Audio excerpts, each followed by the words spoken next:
Magamanan, folks. Welcome back to yet another advanced calculus video, and today we have yet another very interesting looking integral. We have the integral from 0 to pi over 2 of the square of log cosine x dx. And I know what you're thinking, this does not look all that menacing relative to the other integrals we've solved on the channel, or, well, the majority of the other integrals we've solved so far. But it turns out that this thing has a really cool solution development. In fact, a couple of really cool solution developments that I know of. One was by Michael Penn a few years back, and he used the series expansion for the log cosine function, which was dope. I will provide a link to that in the description box. And if I forget, well, you can just search it up on YouTube using the exact name of the integral. I mean, it's Michael Penn we're talking about. Of course, he's going to pop up early in the search for the integral. But my technique or my solution development is actually going to involve one of my favorite techniques and one of my favorite special functions. Okay, cool. So we'll start off with the beta function. Yes, right off the bat, we are introducing a special function. So beta of the complex arguments u and v is defined as twice the integral from 0 to pi over 2, terribly sorry about that, of cosine to the 2u minus 1 of x times sine to the 2v minus 1 of x dx. So right now it doesn't really look like our integral because we need log cosine, and here we have sines and cosines, but notice that if we differentiate this bad boy with respect to u, and because the beta function converges for all u and v in its domain, we can differentiate under the integral sign. And because we're differentiating partially with respect to u, the sine to the 2v minus 1, terribly sorry about that, of x is just a constant. And now we can differentiate this cosine function to get, well, the cosine term repeated, so we have exactly that. And of course, we do need a logarithm of the base, that is cosine x, so we have log cosine x. And because of the chain rule, we need the derivative of 2u minus 1 with respect to u, which results in an extra factor of 2 outside. Okay, cool. So differentiating once gives us a log cosine.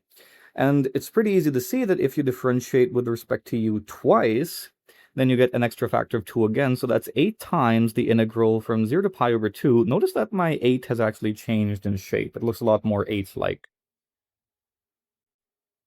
Veterans of the channel will recall the older, more classic version of writing 8. So this gives us cosine to the 2u minus 1 of x times sine to the 2v minus 1 of x times log cosine x times log cosine x again. So that means we have log squared cosine x dx. So this looks close, but we still have to get rid of the cosine and sine terms, and that's actually pretty easy. We just need to set their arguments, rather their exponents, equal to 0. So 2u minus 1 is equal to 0 implies that u here is equal to 1/2, and of course 2v minus 1 is equal to 0 also implies that v is equal to 1/2.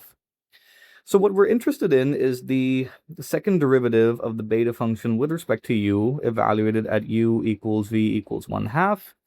And all we have to do is expand using 1 over 8, and that was a horrible looking 8. I'm still getting used to it. And that should give us the integral from 0 to pi over 2 of cosine to the 0 and sine to the 0 will give us 1s. And we have log squared cosine of x dx, which is our target integral I. So that's pretty much the route we're going to take. We're going to take the beta function and differentiate it twice. But the thing is, how does that even help? Well, the beta function does have a popular cousin, well, the more popular cousin, or brother, whatever you want to call it, and that is the gamma function, because the most common use of the beta function is to call upon the gamma function. So beta of u and v equals gamma u times gamma v over gamma u plus v, and that's the exact expression we're going to differentiate with respect to u. Okay, cool. So we have partial beta over partial u equal to, via the quotient rule, which is gamma u plus v, gamma prime. Gamma v is, of course, going to be a constant, so I could just factor that out immediately. And now for the remaining part, I have gamma u plus v times gamma prime of u, minus gamma u times gamma prime of u plus v divided by the square of gamma u plus v. And I'm actually going to evaluate this right off the bat, or at least simplify it to the extent that the second derivative does not require us to do a lot of manual work, a lot of manual labor in algebraic cancellations or factorizations or all that kind of stuff. But of course, I'm going to make a mistake in, like, I could forget a negative sign or a factor here and there. So yeah, let's try to avoid that. Recall that there's a function called the digamma function, digamma of s, and that is the derivative with respect to s of log gamma s. So just the log derivative of the gamma function. But this yields gamma prime of s over gamma s. So this implies that we can express gamma prime of s in terms of the gamma function itself and the digamma function. And this implies that partial beta over partial u is just going to be gamma of v times gamma of u plus v times gamma u times digamma u, or psi u, I just like calling it digamma u, minus gamma u times gamma u plus v again, and we have psi, or digamma, now I'm doing it, digamma of u plus v all over gamma squared of u plus v. Okay, cool. So we can actually factor out some stuff here. We can factor out quite a few things. That is, we have gamma v, we have gamma u factored out, and of course both terms also have a gamma u plus v. And why are u and v such difficult letters to write? And all of this is being divided by gamma square of u plus v, so that means we do have some lovely cancellation, and the expression outside does look pretty familiar. And we're left with digamma u minus digamma of u plus v. Okay, cool. But notice right off the bat that the term outside, that's actually just the beta function that is beta of u and v. So this implied partial beta over partial u, and I think this result is super cool, equals beta of u and v times digamma u minus digamma of u plus v. Okay, cool. Terribly sorry about that. I'm going to evaluate this now at u equals v equals 1/2. So we have partial beta over partial u at u equals v equals 1/2. That is just going to be equal to the beta function at 1/2 and 1/2 times the digamma function at 1/2 minus the digamma function at 1/2 plus 1/2 is just equal to 1. So the beta function here is pretty straightforward. All I have to do is again expand it in terms of the gamma function. So we have gamma 1/2 times gamma 1/2 over gamma of 1. So the result is gamma squared of 1/2, and gamma 1 is just 0 factorial, which is 1.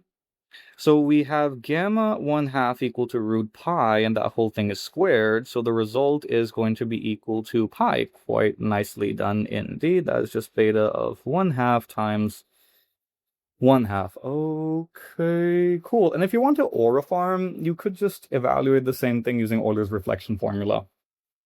Nice party trick. No, it's not overcomplicating things, it's auriforming. There's a difference. Max Verstappen. Oh, wait, yeah, digamma function.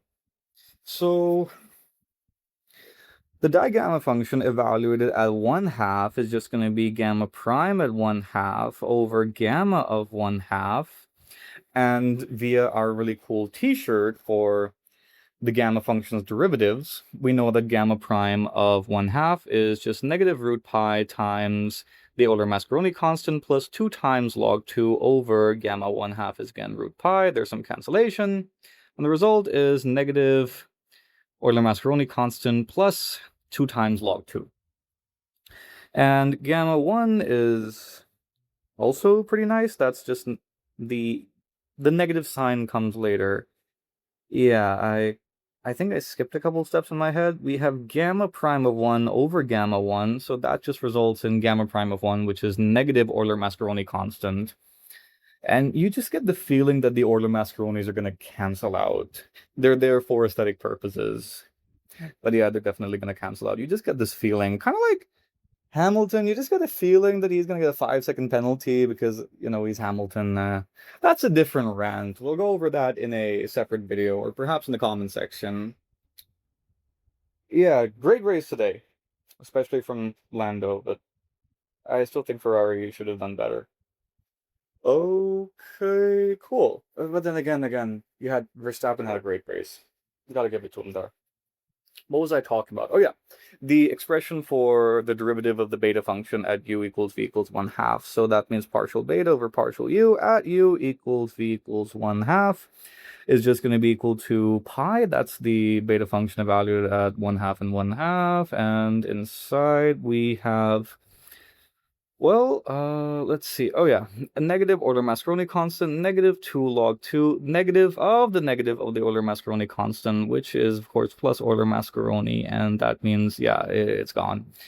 So the result we have is, in fact, negative 2 pi log 2. Okay, cool.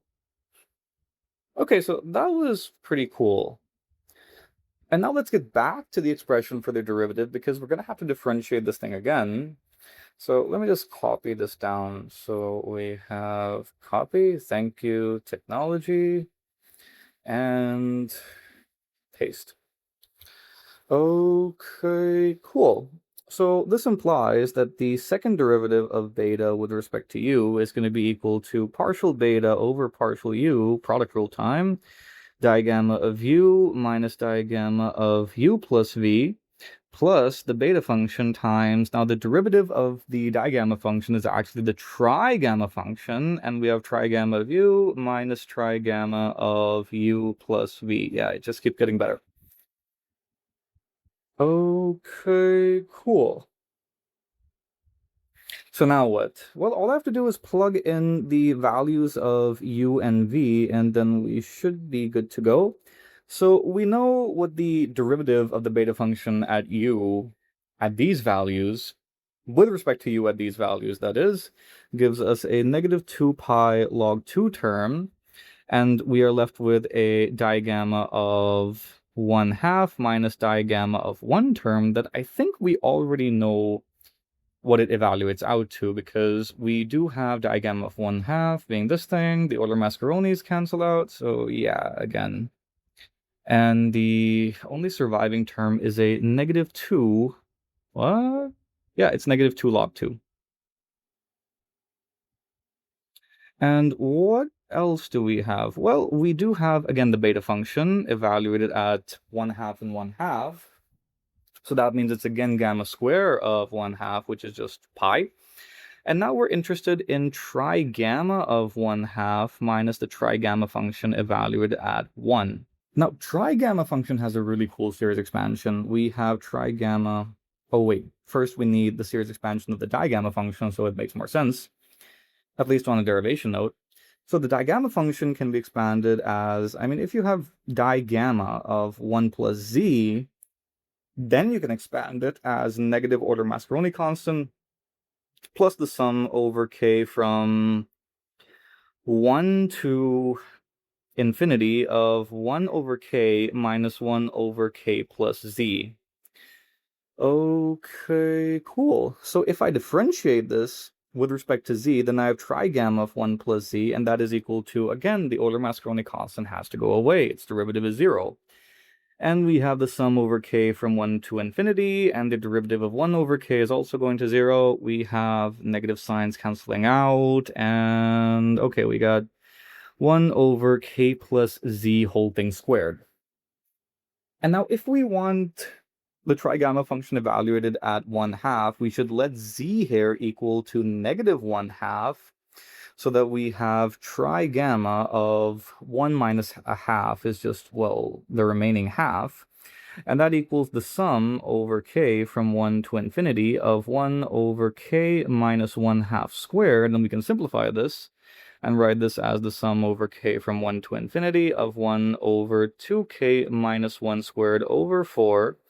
And that thing equals 4 times the sum over k from 1 to infinity of 1 over 2k minus 1 squared.